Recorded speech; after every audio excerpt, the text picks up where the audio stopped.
नमस्कार। आज की बड़ी खबरों में आपका स्वागत है और मैं हूं आपके साथ निशा भारद्वाज। और आज के बुलेटिन में बात करेंगे दिल्ली बजट के किए गए प्रावधानों पर क्या बोले मंत्री मनजिंदर सिंह सिरसा। बताएंगे आपको वीआईए वकील पुलिस के टच में कुणाल कामरा। दिखाएंगे आपको दिल्ली से मेरठ जाने वालों के लिए बड़ी खबर और बुलेटिन के आखिरी में देखेंगे अमेरिका के यमन पर हमले। लेकिन दिन भर की तमाम खबरों से पहले एक नजर सुर्खियों पर।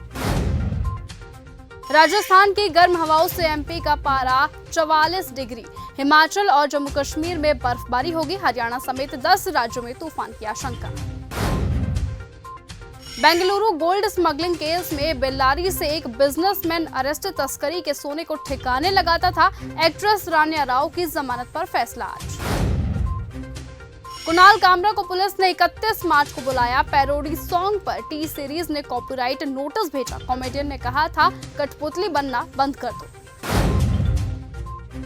दिल्ली बजट में किए गए प्रावधानों पर क्या बोले मनजिंदर सिंह सिरसा। दिल्ली की मुख्यमंत्री रेखा गुप्ता ने बुधवार को राष्ट्रीय राजधानी के लिए 1 लाख करोड़ रुपए का बजट पेश किया था। 27 साल बाद दिल्ली की सत्ता में लौटी बीजेपी की ओर से बजट में कई अहम वित्तीय प्रावधान किए गए थे। वहीं बजट के दूसरे दिन दिल्ली सरकार में पर्यावरण और उद्योग मंत्री मनजिंदर सिंह सिरसा ने इन प्रावधानों को सदन में साझा किया। उन्होंने ट्रैक्टर माफियाओं पर नकेल कसने की बात कही।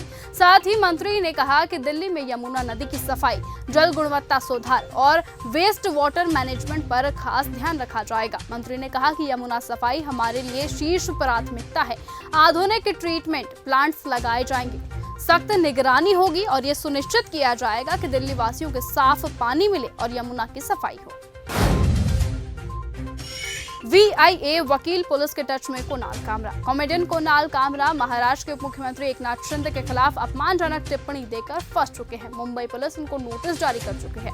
मुंबई की खार पुलिस से मिली जानकारी के मुताबिक कुणाल कामरा उनके कॉन्टैक्ट में है। कुणाल वकील के जरिए पुलिस के संपर्क में है। खार पुलिस स्टेशन में कुणाल को 31 मार्च को जांच के लिए और बयान दर्ज कराने के लिए कहा गया है। पुलिस ने कल यानी बुधवार को कुणाल कामरा को दूसरा नोटिस जारी कर पेश होने को कहा था।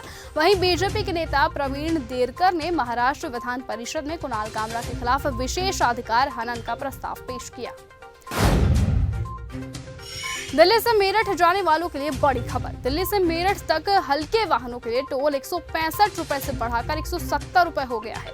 हल्के कमर्शियल वाहनों के लिए ये 265 से 275 रुपए कर दिया गया है। बस और ट्रकों के लिए टोल 560 से बढ़ाकर 580 रुपए कर दिया गया है। और इंदिरापुरम से मेरठ तक सफर करने वाले यात्रियों को भी जेब ढीली करनी पड़ेगी। कार और जीप के लिए वन साइडेड टोल 115 रुपए हो गया है, जबकि रिटर्न जर्नी के लिए 175 रुपए अब चुकाने पड़ेंगे।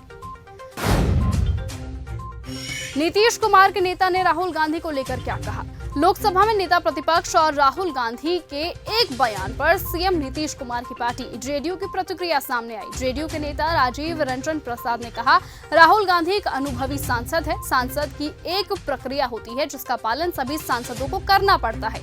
एक परिवार विशेष में जन्म लेने से किसी के पास कोई विशेषाधिकार हो नहीं सकता है, लेकिन इस बात को वो आज तक समझ नहीं पाए हैं। यूपी के पोस्टर से सीएम योगी की फोटो गायब। समाजवादी पार्टी के अध्यक्ष अखिलेश यादव ने उत्तर प्रदेश की योगी आदित्यनाथ सरकार के 8 साल पूरे होने पर सरकार की उपलब्धियों को बताने के लिए जारी किए गए पोस्टर को लेकर सीएम योगी पर निशाना साधा। सपा अध्यक्ष ने इस पोस्टर से मुख्यमंत्री की तस्वीर नहीं होने को लेकर तंज कसा और कहा उनके काम की तरह ही इस पोस्टर से उनकी तस्वीर भी गायब है और इसीलिए अब उन्हें भी वापस चले जाना चाहिए। जयंत चौधरी के मन में क्या चल रहा है। उत्तर प्रदेश की सियासत में बीजेपी खुलकर हिंदुत्व के पिच पर खड़ी नजर आ रही है। योगी सरकार ने हिंदुत्व के एजेंडे पर आक्रामक तेवर अपना रखा है, जिसे लेकर बीजेपी की सहयोगी आरएलडी बेचैन नजर आ रही है। बीजेपी के साथ वैचारिक तालमेल आरएलडी प्रमुख व मोदी सरकार में मंत्री जयंत चौधरी नहीं बैठा पा रहे हैं। मुसलमानों के खिलाफ सरकार या फिर बीजेपी से उठने वाली आवाज के खिलाफ जयंत चौधरी भले ही खुलकर आलोचना ना कर पा रहे हो, लेकिन इशारों में सियासी संदेश वो जरूर दे रहे हैं। ऐसे में क्या ये जयंत की मजबूरी है या फिर आरएलडी की पश्चिमी यूपी की पॉलिटिक्स के लिए ये जरूरी है? ये एक अहम सवाल है। संसद में दिखा प्रियंका, कंगना और कल्याण बनर्जी का मजाकिया अंदाज। कंगना और कल्याण की चर्चा के बीच अचानक कांग्रेस महासचिव और सांसद प्रियंका गांधी गुलाबी साड़ी में मक्कर द्वार से निकल रही थी, तो कल्याण बनर्जी ने प्रियंका की तरफ अपना रुख मोड़ा और हंसते हुए कहा, मोस्ट ग्लैमरस लेडी। इस पर प्रियंका गांधी हंस पड़ी और कल्याण बनर्जी से बोला, नहीं नहीं, मैं कोई ग्लैमरस नहीं हूँ। कल्याण बनर्जी ने फिर दोहराया, आप हैं। इस पर प्रियंका गांधी ने कहा, नहीं नहीं, मैं नहीं हूँ। ये कहकर हंसते हुए प्रियंका गांधी अपनी गाड़ी की तरफ वापस चली गई।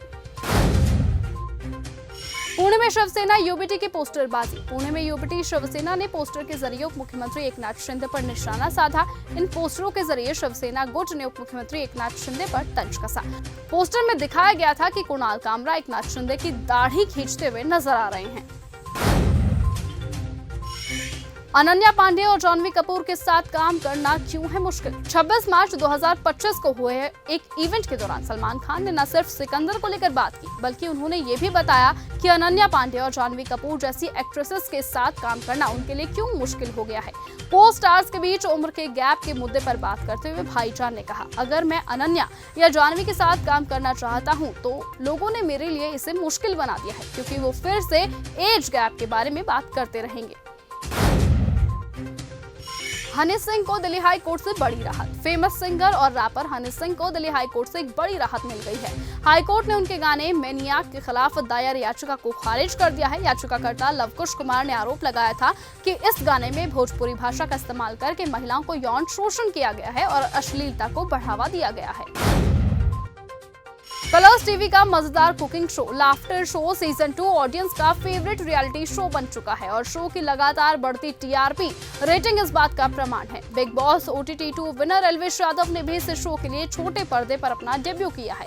इस शो में एल्विश के साथ मन्नारा चोपड़ा की केमिस्ट्री भी फैंस को बेहद पसंद आ रही है। कुछ मीडिया पोर्टल्स ने ये दावा किया था कि प्रियंका चोपड़ा की छोटी बहन मन्नारा चोपड़ा और एल्विश यादव एक दूसरे को डेट कर रहे हैं। हालांकि अब इस पूरे मामले पर एल्विश यादव ने अपनी बात रखी। एल्विश ने मन्नारा के साथ उनके लिंक अप पर खबरों पर चुप्पी तोड़ते हुए कहा, हाँ ये बात बिल्कुल सही है, मेरा मन्नारा चोपड़ा के साथ चक्कर चल रहा है। मन्नारा की वजह से ही मेरी लाफ्टर शो जैसे शो में एंट्री हुई है, वो ही यहाँ के क्लब्स में भी मेरी एंट्री करवा देती है। दरअसल इस वीडियो में एल्विश यादव मजाक करते हुए दिखाई दे रहे हैं। जान से मारने की धमकियों पर सलमान खान का जवाब। उम्मीद की जा रही है कि सिकंदर की रिलीज के साथ ही बॉक्स ऑफिस पर पैसों की बरसात होने वाली है।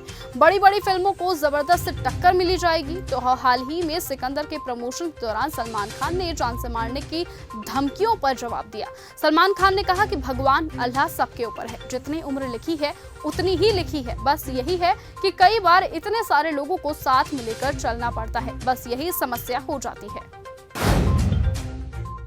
ईरान पर गिरेगा अमेरिकी बम। अमेरिका और ईरान के बीच जंग की संभावना को लेकर एक बड़ा खुलासा हुआ है। सैटेलाइट तस्वीरों से ये पता चला है कि हिंद महासागर में स्थापित डिएगो गारियस एयरबस पर अमेरिका ने 7 B-2 स्टील्थ बॉम्बर्स और 9 KC-135 रिफ्यूलिंग एयरक्राफ्ट तैनात कर दिए हैं। इसके अलावा अमेरिका ने 1 मई तक एयरबस के 2 प्रमुख रैंप स्टॉल को भी बंद कर दिया है। कराची जेल में भारतीय मछुआरों की रहस्यमयी मौत। पाकिस्तान की मलीर जेल से एक बुरी खबर सामने आई है। अधिकारियों ने बताया है कि 52 साल के गौरव राम आनंद नामक एक भारतीय मछुआरे को कराची की मलीर जेल में आत्महत्या के बाद मृत पाया गया। मलीर जेल अध्यक्ष अशरद हुसैन ने बताया कि आनंद ने मंगलवार देर रात को जेल के बैरक के बाथरूम में रस्सी से फांसी लगा ली थी। अमेरिका के यमन पर हमले जारी। गाजा में हमले जारी रखते हुए इजराइल के पीएम नेतन्याहू ने धमकी दी है कि यदि हमास ने बंदियों को रिहा करने से इनकार कर दिया तो वो गाजा क्षेत्र पर कब्जा कर लेंगे। इजराइल के इन्हीं हमलों के कारण पहले ही 1,42,000 लोग विस्थापित हो चुके हैं, जबकि 50,000 से ज्यादा फिलिस्तीन मारे गए हैं। और अगर इजराइल अपनी कार्यवाही ऐसे ही जारी रखता है तो ये संख्या और भी ज्यादा बढ़ सकती है, जो कि एक बड़े चिंता का कारण बन जाएगी। तो फिलहाल आज के इस बुलेटिन में सिर्फ इतना ही। देश और दुनिया की तमाम बाकी खबरों से ऐसे ही जुड़े रहने के लिए आप बने रहें और देखते रहे चैनल न्यूज़ गंगा। नमस्कार।